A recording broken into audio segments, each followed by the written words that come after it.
How are you?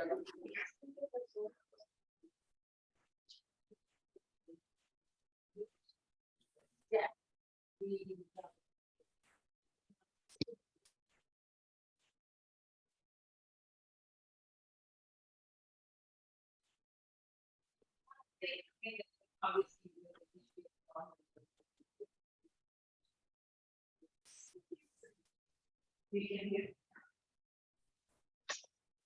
Turn it on the wall control.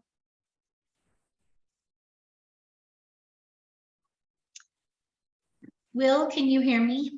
Yes, waiting for Aubrey to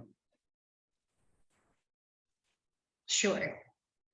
go. I'm assuming Susan will not be. She didn't think she was going to be able to. Right.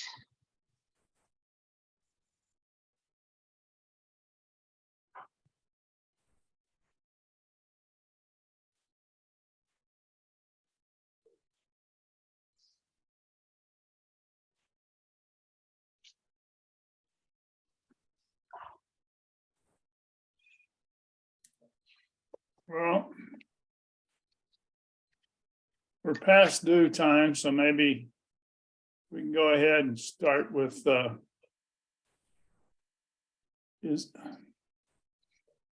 I think normal. Oh, there it is. They have sound now. And there's.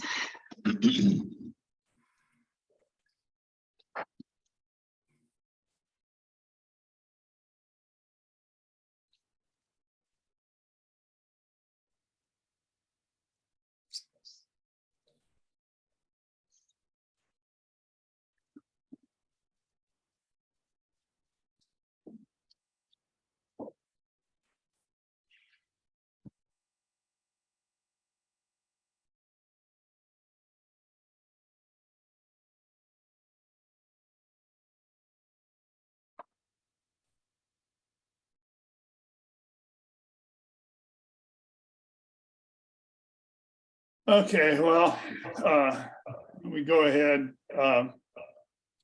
Tara, could you take minutes today? I will do my best, yes. Yeah, well, I'm sure that will suffice. I don't know who all is present at the clubhouse. I've got Mary is there, but I have a very small picture, so Peter Pelkifer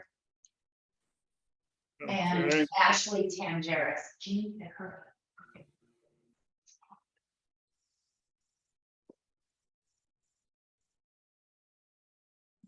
We're getting Okay. Mary a microphone so she can participate. All right. The minutes have been taken care of, so I'll open it up for homeowners' comments. I'd ask that people be succinct and directly to the point. Have any homeowner comments?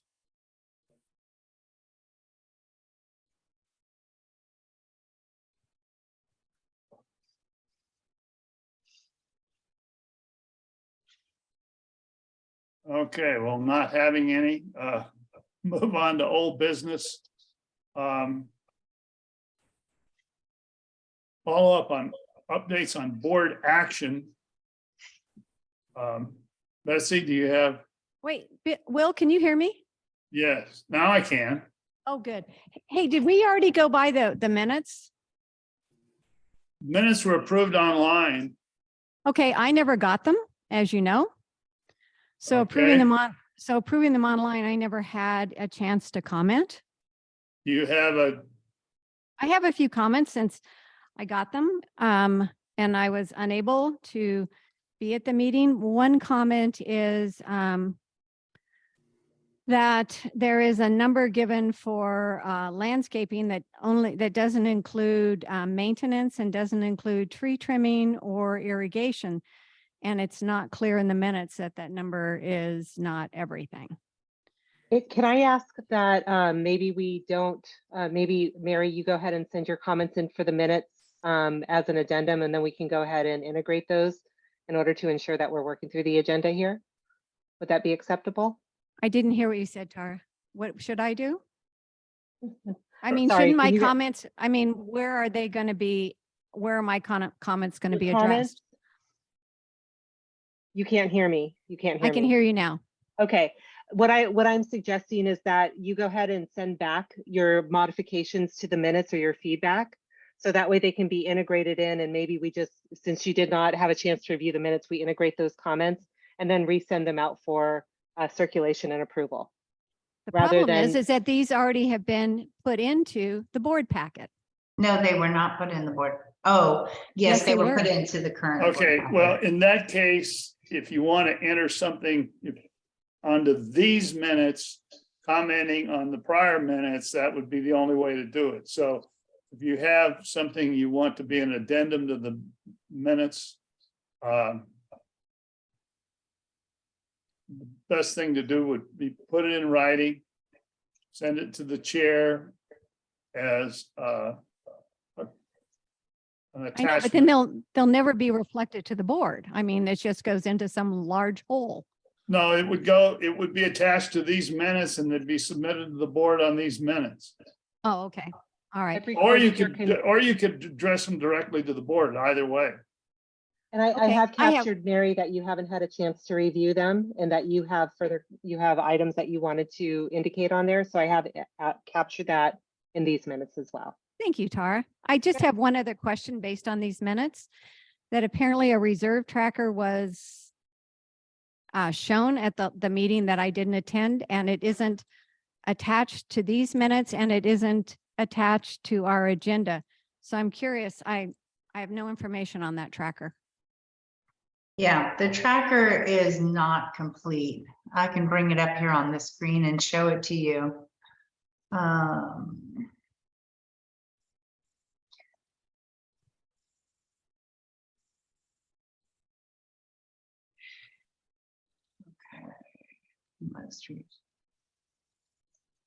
Okay, let me stop share and do a new share.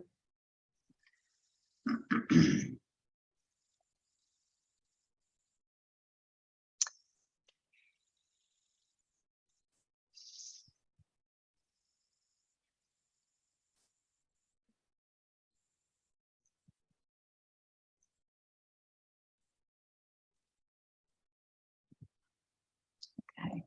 All right, so the main page of the tracker that you haven't seen is this one.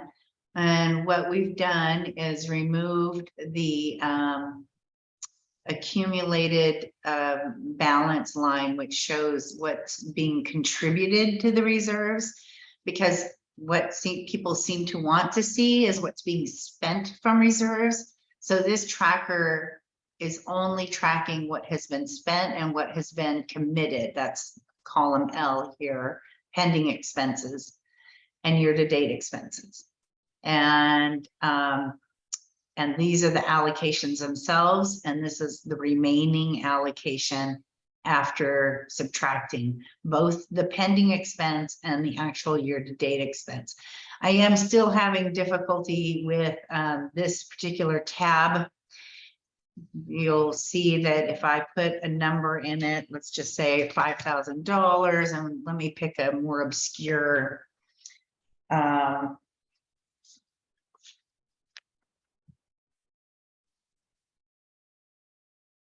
okay, I'll put it into roofing right now. Well, let's go back. It's just not populating. What I put in here is not populating. So I'm manually having to take, oh, it might not be this, it might be the pending one. Anyway, I need some spreadsheet help on that. So I'm waiting for help from my teammates in Irvine to help me get so that these populate. Otherwise, I'm manually putting them in there and getting a number and then subtracting it out of here. And that's not how it's supposed to work. These come directly from, they're supposed to come directly from the backup spreadsheets. So Still working on that. I had a number of reserve expense authorizations that I processed around the 9th of this month that I have not put in here because I really want to have it working properly. But I'd be happy to show those to everybody. But I'll let Will tell me when the appropriate time is. Well, let me make sure there aren't any more comments and then, So just based on, so this tracker that we're looking at right now, is this current to what date? This is current up until February 5th. Okay. okay, so since we have the tracker up there, why don't you go ahead and indicate to us what we have committed? Okay, so this looks exactly the same as what you reviewed at your last meeting, but I know Mary wasn't able to attend. So this is exactly what you saw. So you can see landscaping trees. There have been commitments and expenses there. There's still a pending expense here of $10,130. That's under this tab of pending. Landscape plantings, there's some pending, and then the actual expense was 47,000.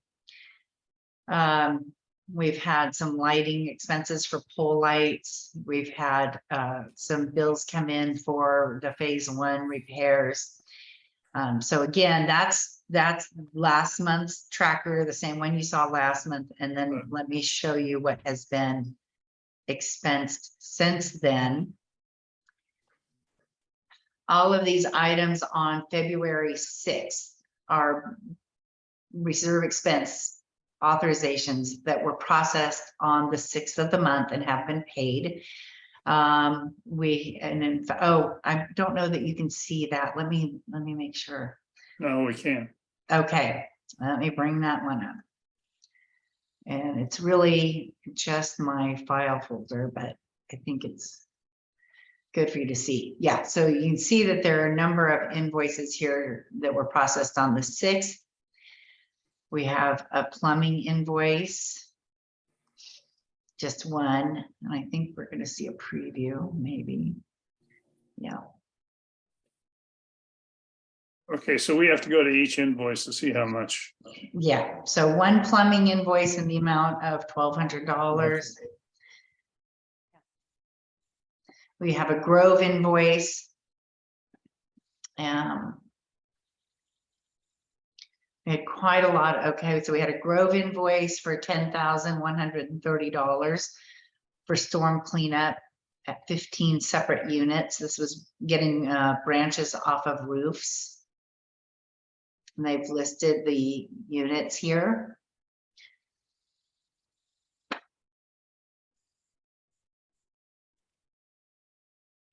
And we had a similar invoice for Carson Landscape. This is cleaning up the walkways, driveways, grassy areas. There's that invoice for $13,400. There was a progress billing for Progressive Painting, who is painting the buildings in phase 1. So this was a progress billing of $28,000. We have an invoice here for River City Electric in the amount of $1,260 for a light fixture that needed work at 1557 University.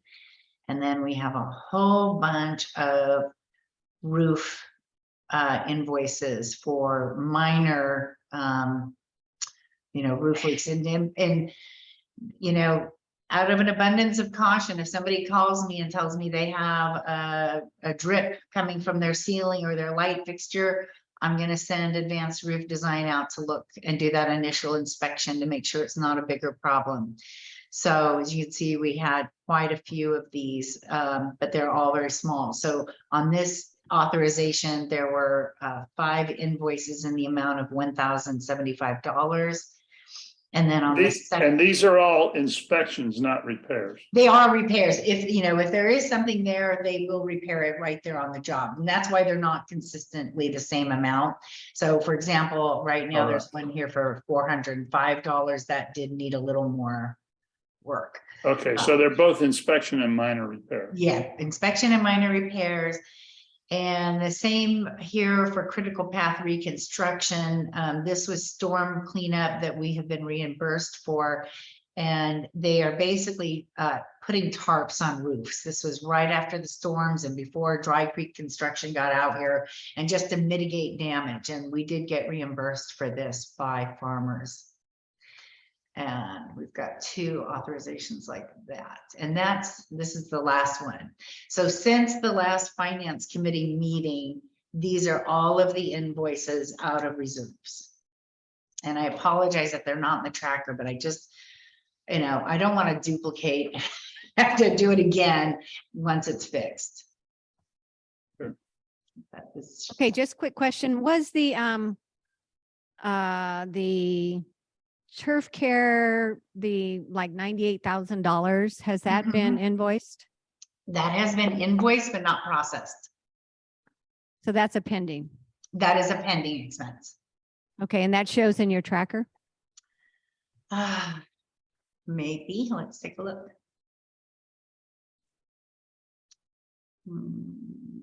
It does not appear that it does. And again, like I said, I'm waiting on some help, but I did create a work order for it. And I do have the invoice for it. So when you look at this tracker next month, it will be an expense, as expensed.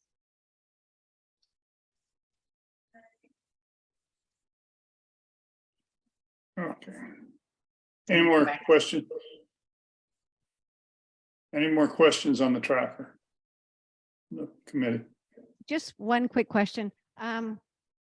So in our packet, we get all the backup information on the investments, but we don't get the backup invoices for expenses. Is there a reason why we don't?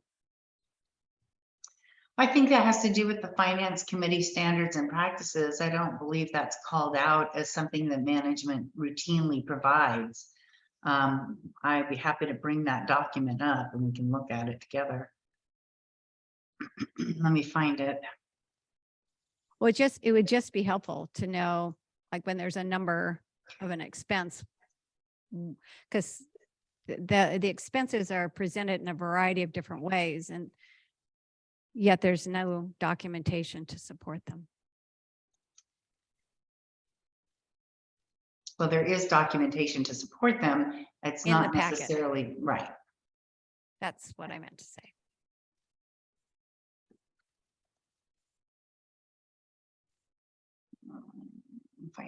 Finance, here it is. Okay, let me bring this up.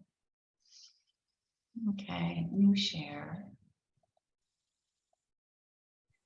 All right, so this was adopted in 2017, role of the finance committee, limits on powers. Upon request, reviewing vendors. So upon request of the board, they are asked to review vendors' contracts, invoices, and work orders to ensure that Nepenthe receives contracted services that are completed in a contractually compliant and timely manner and at a fair and reasonable cost. So I don't believe any recent board has asked the finance committee to review contracts, invoices, and work orders. It's upon our request, right? Not the board. No, it's on the No, it's on the board's request. request.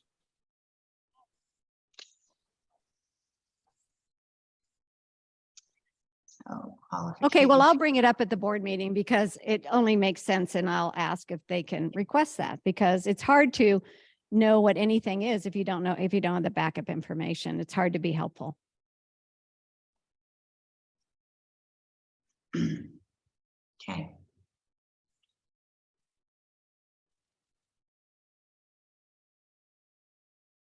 Yeah, historically, finance has taken a broader perspective than each individual invoice, you know.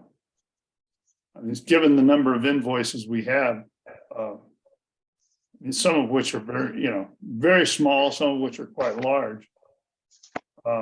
Finance has not, that's historically been the board's purview, but Well, we could set a dollar limit. I mean, of course, I don't care if it's $4.50, but I do kind of care if it's 78,000 or even 10,000. You know, it's community money, and it'd be good to know the backup information. But I will ask the board. all right, okay, any other questions about the tracker? Okay, follow-up and updates on board actions.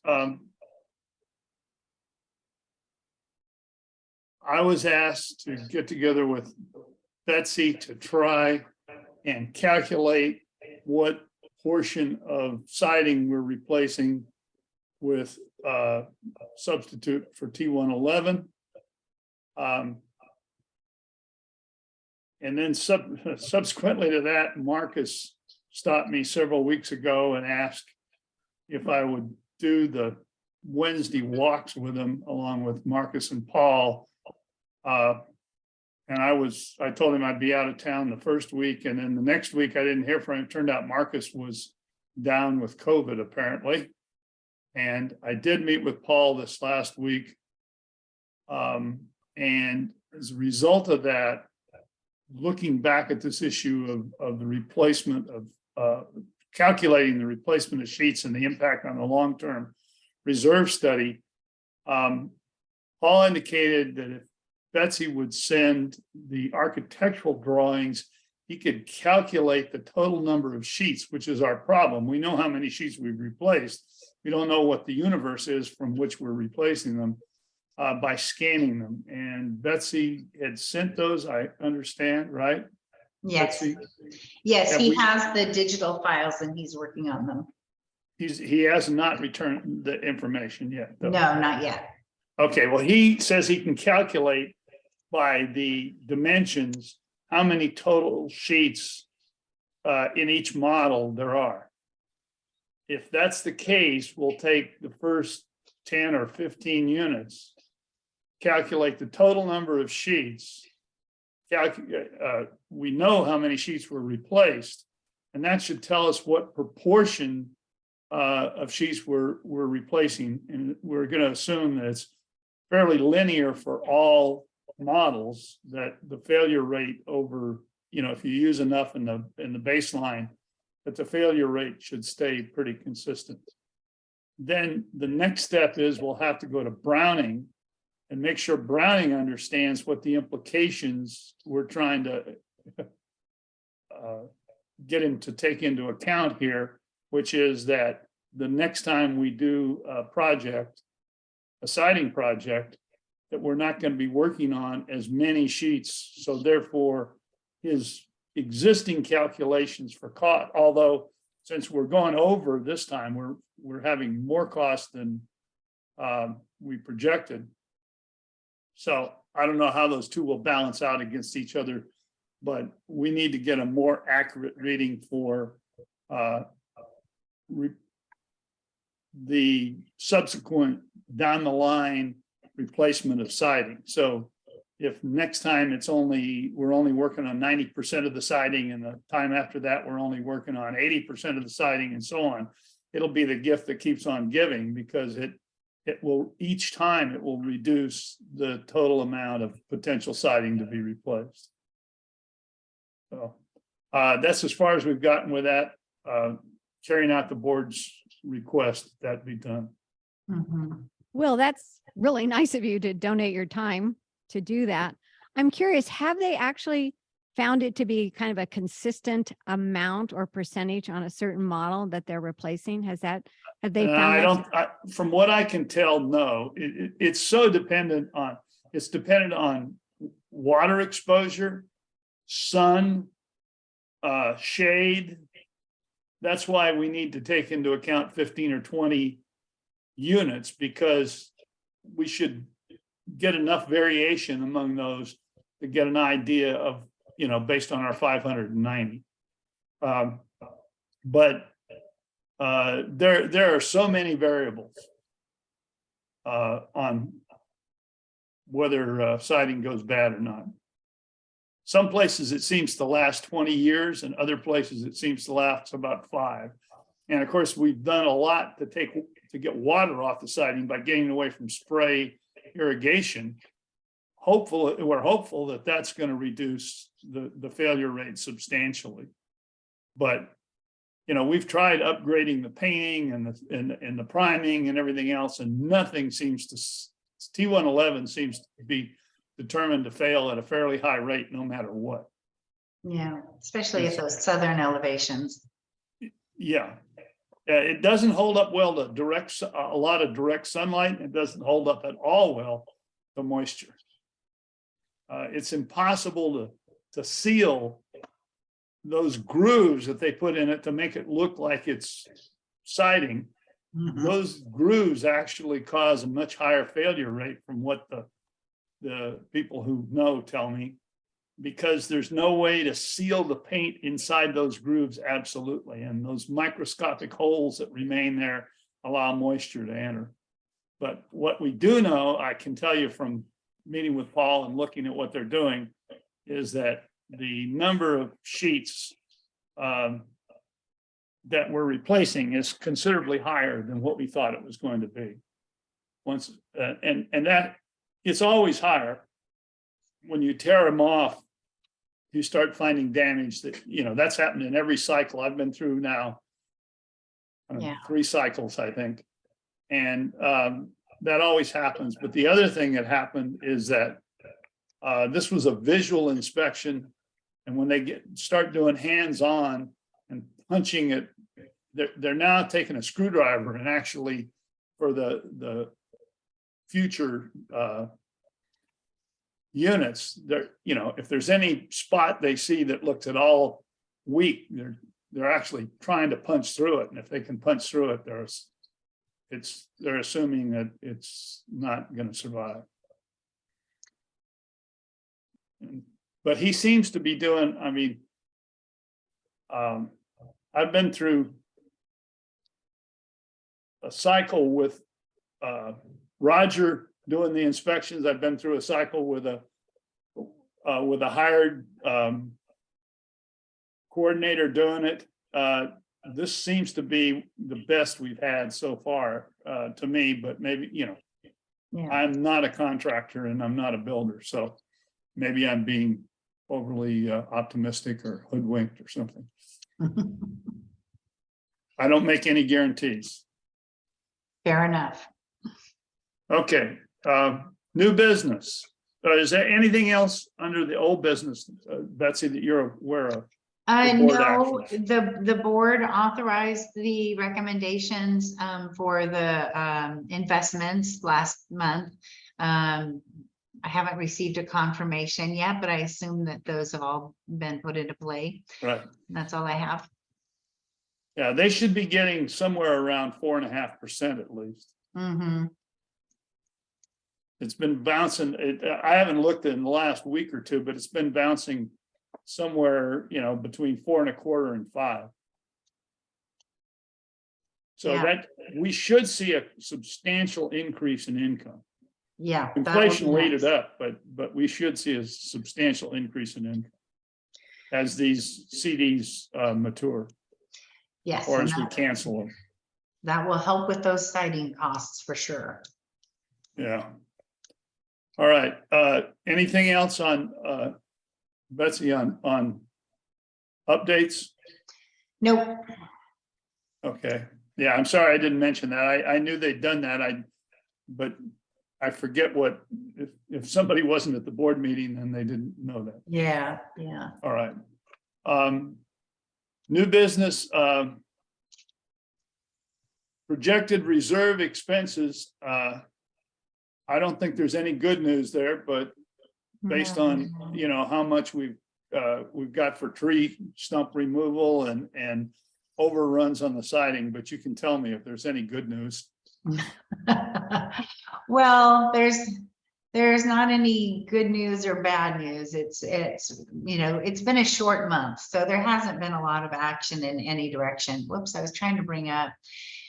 Yeah, I mean, you know, we do have this portion of the reserve study that talks about what is anticipated to be spent in 2023.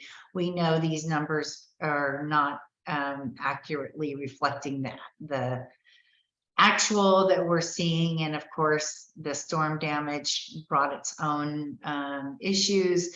So what I've been hearing from the board is that they just want to be really conservative with all expenditures, you know, due to two main things, you know, needing to remediate after the storms and the costs of the siding. So you can see, for example, that there's a lot of recreation equipment due to be replaced, but we have heard from our company that comes out and does the quarterly inspections that everything is doing really well. We did have to make, you know, some small repairs to the weight machine, but otherwise, you know, there's no need for any of this to be spent this year. So they're just being, you know, really, really cautious. This HVAC is due to be replaced in the Dunbar and Cabana, but it's working fine. So, you know, if we're lucky, it doesn't break down and we won't have that expenditure this year. I will say that the carpeting in the Dunbar and Cabana has some stains that don't come out. We've had professional carpet cleaning and there are some stains that are permanent. So this may be something I ask for board guidance about. The other items, not so much. The dishwasher doesn't get used there. I think, Will, this has been on the reserve study as an expenditure item every year since you were on the board to rehab the bathrooms at Elmhurst Cabana. We've made, you know, we've done some, but there's no need for a 50,000 overhaul. No, No. I got that postponed a couple of times before. Yeah, so that continues to move on. We do have these items for tennis courts, and I know that is something that the board is discussing and will continue to discuss. They're going to have to decide what they're going to do with Elmhurst. Exactly. I mean, you know, it's hard, frankly, it's hard to justify sinking substantial amount of money into Elmhurst, but on the other hand, you know, what's the alternative? Right, and if you own it, you're obligated to maintain it, you know, so what's the right level of maintenance on that? That is something they'll continue to work on. And then we know we have some asphalt sealing, and while most of that was committed last year, the funds will be expended this year for the actual seal coats and hopefully the 2 private streets as well. So get it done all at once. And as we know, all of these grounds items are kind of gone by the wayside in light of the way we started the year with that massive storm system. Do we have a general figure on what just removing all those stumps is going to cost us? Yeah, that was approved at last month's executive session. It was disclosed in the newsletter this month. And I believe it was, I wanted to say off the top of my head, $87,000. Okay, and that's just the removal of the stumps. Just the removal and leveling the ground and repairing any damaged irrigation. But not How to put about anything sidewalks? back. Right. We've also got sidewalk damage in some. Yes, and the good news about the sidewalk damage though, and even the tree stumps, where there is a tree stump that has affected the sidewalk, the cost to remove that tree stump will be covered under our insurance claim, as will repairing the sidewalk. Oh, well, it's too bad they didn't all disturb the sidewalk. I know, but yes, so the tree stumps where there is no sidewalk adjacent, that is on Nepenthe, but at least there's some relief for the 3 or 4 stumps that affected walkways. Okay. And there's no like cap to that, Betsy? It's just whatever it is? Not for, well, it's the, whatever the major coverage amount is, like $116 million, so. No, there's no. Oh, so cap it's on under it. the general umbrella. Right. Okay. Yeah, well, that's good. Because that getting the one out in front of Dorothy Mall's house is gonna be, that one's gonna be expensive because I think they're gonna have to bring a crane in to remove it. Yeah, the way that Oscar was describing it to me, because of the way that they're flipped over, it's not like you get to use the regular stump grinder. You know, you pretty much have to take the thing apart. And to do that, you're using chainsaws and you're not cutting with the grain the way Right. you're cutting against it. So it really burns out the motors, the chains, everything. So it's Right. it's a big undertaking. Right, and unless they cut that in a lot of pieces, getting it Yeah. out of that location is gonna require more than just human strength. Yes, yes. And it's so close to the house and so far in that, you know, you can't bring I don't think you can bring a bobcat, or, you know. I know. something. It'll be very interesting to see what they do. Okay, Will, yes, this is Carol Duke. I have a question if I could. There's at least one place where the uprooting of the tree caused significant damage to a patio fence. Is that cost included in this review? The cost will be covered under the claim. Okay, okay, so thank you. is there? So the two factors in broad brush terms, the two things that are gonna affect reserves this year, other than the board cutting back on projected expenses, are gonna be the overrun on the siding project and the damage. And of course, we are nowhere near a figure for the restoration behind after the stump removal, right? Right, yes, that's the We big don't have concern. bids or anything. Nothing yet, no. Okay, Can I ask a quick question on our reserves? Kind of a generic, so we've talked about Yeah. how we're spending the money. But Right. I was looking at the balance sheet and some of the numbers I'm a little confused about the categories that I would maybe somebody could explain. There's something called prior year funding. So there's a column that says prior year balance, and then there are additions this year. What is that money? I'll let Betsy do that one because that thing has never made sense to me. Let me bring that up. And give me a second here. I've got to find the right. So many screens, right? Here we go.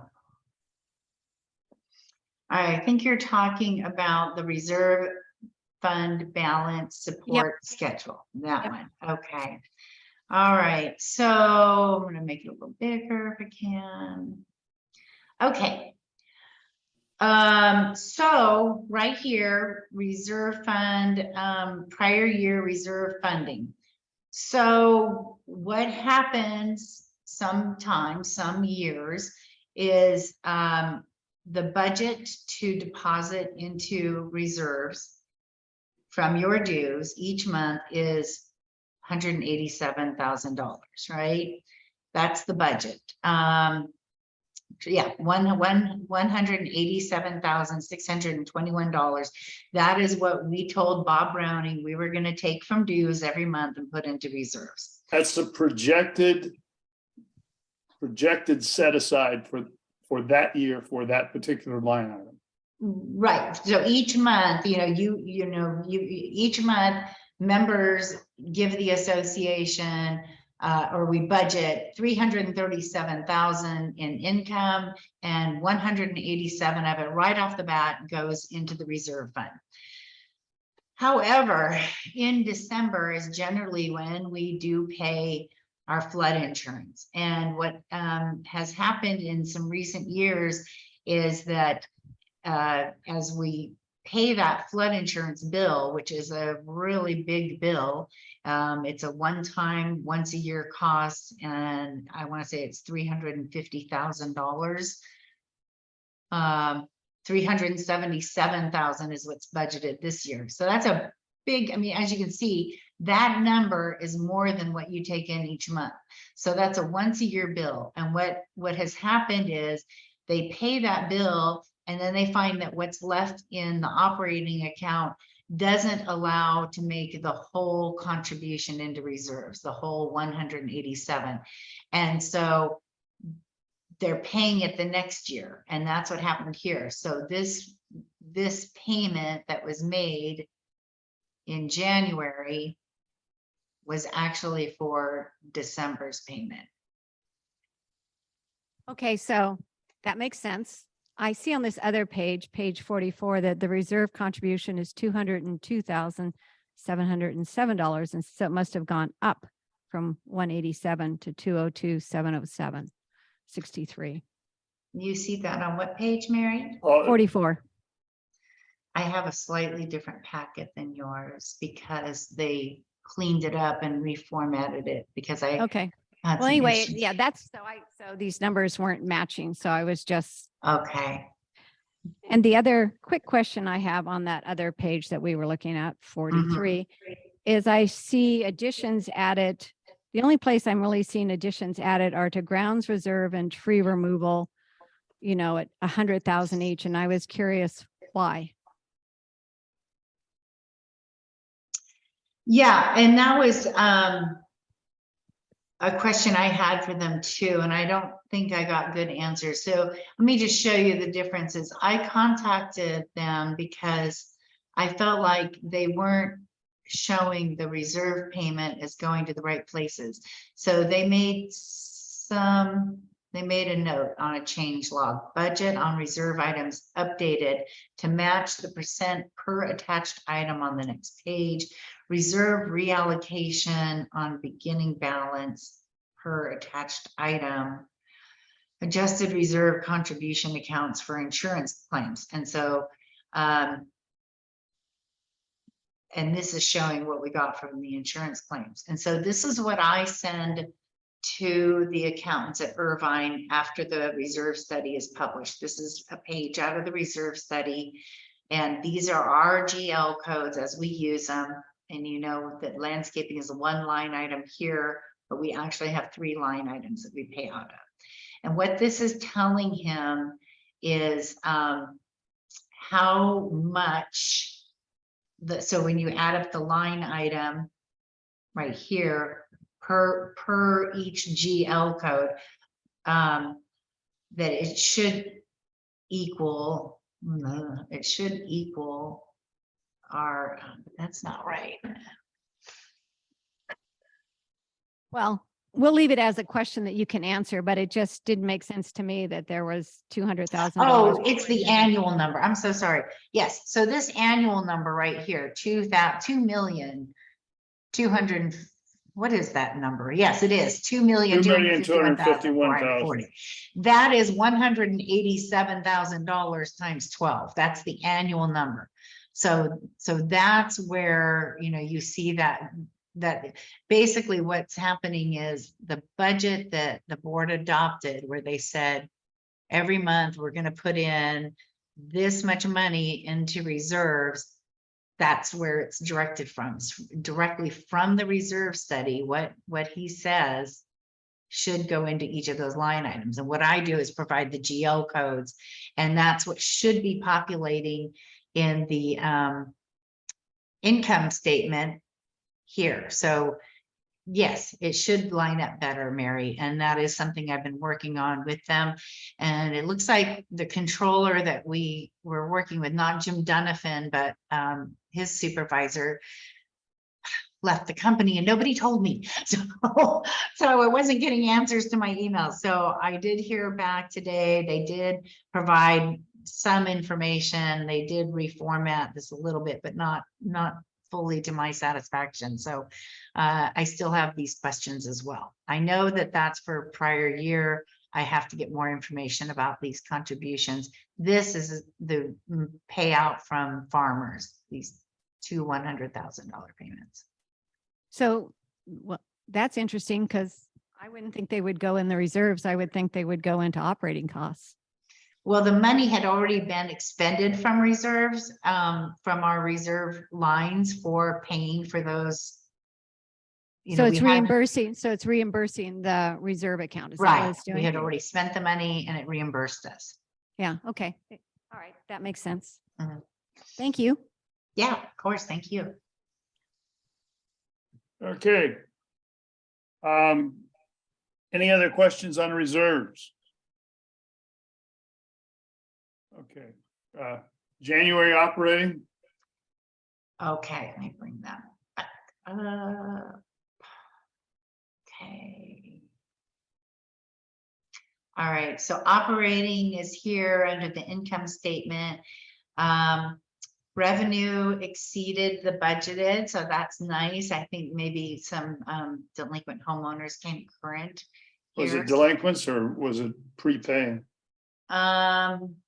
Oh, good question. Let's see.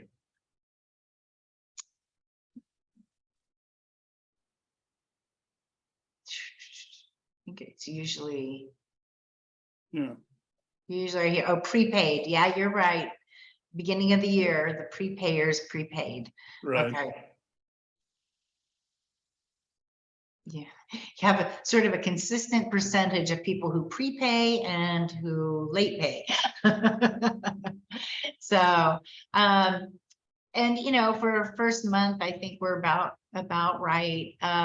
We did also, we have our interest revenue showing right here, $37,844.82. Reserve contribution, we've already talked about that. And then when we go into our actual operating expenses, I didn't see anything that particularly stood out to me as being concerning.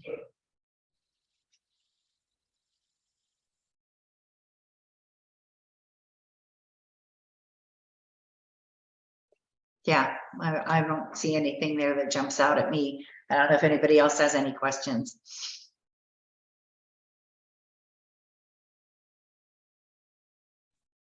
And oh, just I want to kind of follow up on that flood insurance comment. So on the income statement, it looks like we're spending on flood insurance every month, but of course that's actually, is that an accrual? Tara and Will, yeah, that's an accrual. So the money is just, you know, it's in the operating fund ready to be used, and the bill comes due at the end of the year. And this amount that's accruing is based on our projected budget for what flood insurance will cost. But and I feel like this is like more than a generous amount, but every year the actual bill that comes from NFIP is higher than what we budget. I think it's just because there's a long gap. You know, we adopt this for 2023 in fall of 2022, but it actually comes due in the fall of 2023. So that's a long period to try and forecast for. But at least we can track it from month to month, and because of the Right, and it's right, and at least it gives us a better better number, you know, so that we don't think, oh, we're underspending so much that we have lots of money to well, yeah, spend. not underspend, but we think we're better off than we are. Yes, yeah, exactly. Okay, so there were no major unpredicted expenses No, in operating. no. Okay. Any questions on operating?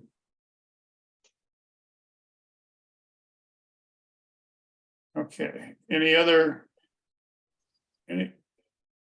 member of the committee have any questions or comments or? I just have one. So I'm guessing that the board is going to look at the reserve interest revenue and decide how to distribute that within the reserve account. Is that what's going to happen? As far as I know,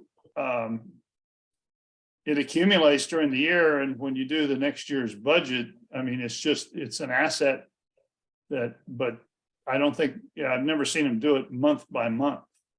No. You know, you've usually- already set your targets for the year. And when you have revenue, whether it's the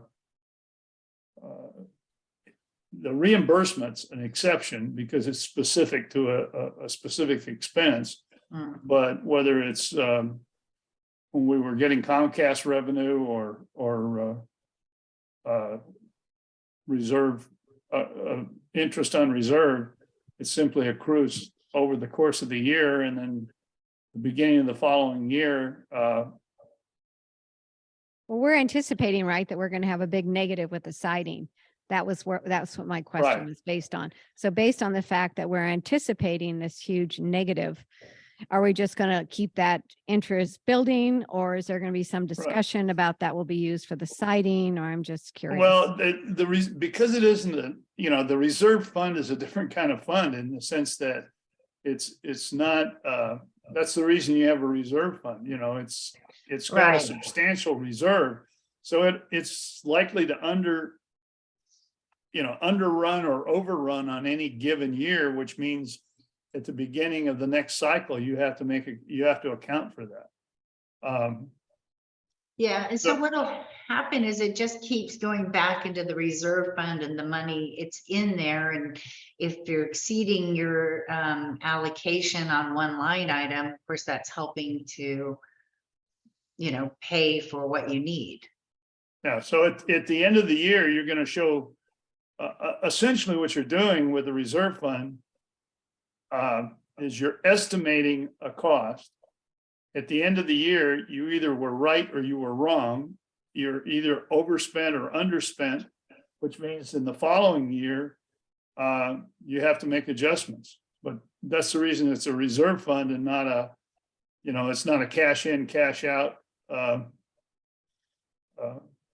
operating fund. Right. Well, I get that. I mean, I totally understand what a reserve fund is. My point is that I'm sure somebody is tracking that and thinking about it and how it's going to be used. That was probably more to Yeah. the point. Well, hopefully the board is looking at that. I mean, they clearly have decided that their reserve expenses are going to run higher than they projected. And they're not going to be doing some of the things that they originally assumed they would be doing, is my understanding. Right. Although that's not going to essentially eliminate those expenses, it just postpones them to the following year. Right. And what usually happens is, Bob Browning, he looks at total reserve and he says, okay, this is what was anticipated to be spent out of these items. This is what was actually spent. So now where are we in the proportions, in the Right. proportions of what we need for roof, what we need for these other things. And then he builds the next. Let me give a ridiculous example. Let's say for some reason unknown, we suddenly came into a large amount of cash that was destined for the reserve fund. We won a lawsuit and got $1 million. We wouldn't allocate that during the year to anything.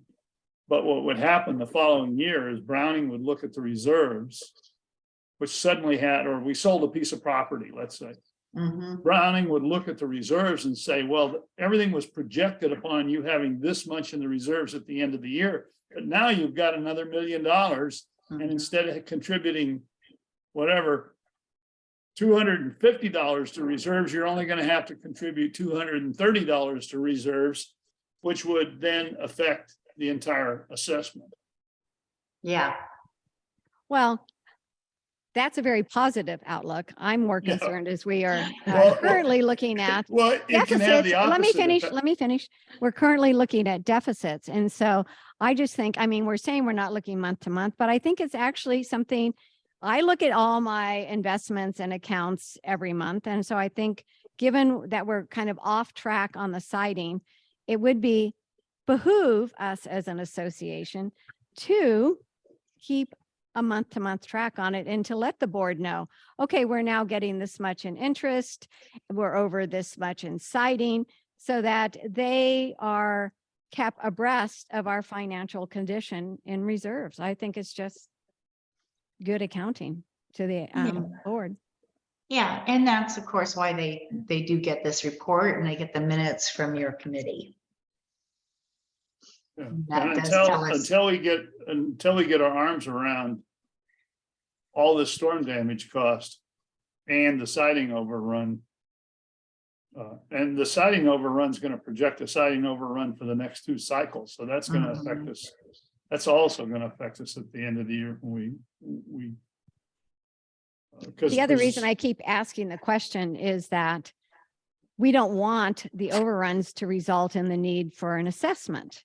And we may need to do future planning and push out the timing of our siding. And so that's why I'm thinking unusual for us is that we really need to think about this. You can't think that we have a whole lot of money because no one wants an assessment. We need to think about this is costing us a lot. So what time frame should we be working this project in is my concern. And Well, that's why I yeah. keep bringing it up. The problem we had when I looked at the result when we extended the siding cycle to 12 years from 6 years. It doubled it. Double the cost. So the thing about if you can get a little more life out of a particular asset, let's say the dishwasher at Dunbarton, Yeah. that actually does help the reserve fund slightly. If the roofs last 10 years longer than you projected, that helps substantially. What we found so far with the siding is you can extend the cycle, but doesn't essentially change the cost because what happens is you have a higher failure rate. And so the long-term effect on the reserve fund is non-existent. So, Right. And sometimes if you push it out, I mean, obviously, you could pay today's prices or tomorrow's prices. So is it good economy to push it out and pay tomorrow's prices? The one place potentially you can save apparently by stretching it out is probably painting. Because the paint does last longer than the siding. It does. So if we went to 8 years this year, we're going to see what the result was. But so far, it's been higher than projected. So we may not save anything.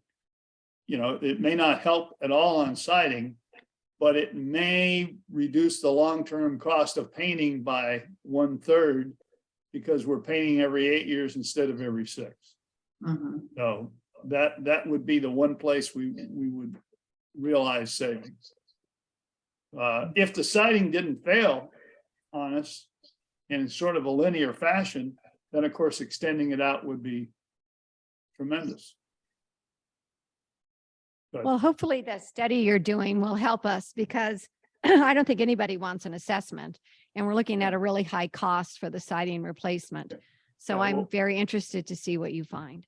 yeah, we're frankly talking to people that know something about this. I mean, our reserve situation is extremely good and we're nowhere near a special assessment.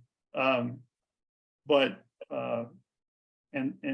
apparently there are a lot of not so much HOAs who where each person owns their own individual house and the only thing the HOA does is provide the clubhouse and the swimming pool and the tennis courts. But we're closer to a condominium situation, and there are a lot of those that are in serious trouble because they hedge every year. They don't want to address the projected reserve costs, and eventually, I didn't realize. Reading this week, I think in the New York Times, about a condominium association in Florida in which the particular couple owned a condominium. They moved out of it, moved into a home. There were 250 units in the condominium, but their plan was always to retire when their kids got up and out and move back into the condominium. An investment group came in and made offers and ended up buying 249. They got 249 of the condominiums. This couple were the only ones left that didn't want to sell.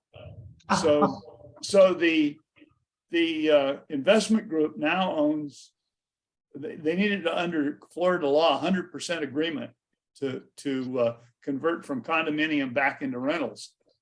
And the investment group managed to push through a law that cut it to 80%.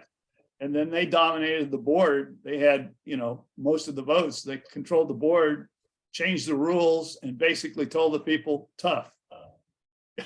You're selling because you have no choice. So Boy, like eminent Okay, but domain. getting back to and our. that was a result of having actually inadequate reserves because they hadn't kept up the condominium. Yeah, they I can. know that right now we have good reserves, but the projected cost for the siding is currently is like $5 million, which is half of our reserves. And Yep. so that's my interest in continually asking these questions that, yes, we look great right now, but if we take it down 5 million, do we still look as great? So I just think we need to keep an eye on it. That's my point. Yeah. Well, clearly every cycle that we do siding and roofing, if you look at that bar graph, we take a tremendous hit. Yeah, I mean, we're projected to end at 7 million after the 3 cycles. I think we know it'll be less than that. But the thing to remember, it's not money that's just all going out. The reserve contribution continues to happen to the tune of 2.2 million plus interest. So there is that. It's working the way it's supposed to work, I guess. Yeah, that's why you do the reserve study every year, because it Mhm. I know, can but get this away one from. this one has to be updated because it's not based on the increased costs that we're seeing. Correct. No, Probably end up. and it will be each year. That's why you update every year. I know. But on the other hand, it's also not based upon the amount of return we're getting on our investment either. So both, like you say, those things will tend to offset each other to some extent. Okay. I have some things I've got to finish up. Are we? Okay, do we have any other questions? Okay, no other questions. Tara, you got the notes for the minutes. All right. Next meeting be the 4th Monday of March. I don't have my calendar up. Let me. March 26th. No, March 27th. 26th. 27th. 27th, Yeah, sorry, 27th. March 27th at 16:30. All right. All right. Thanks, everybody. All right. Bye-bye. Bye.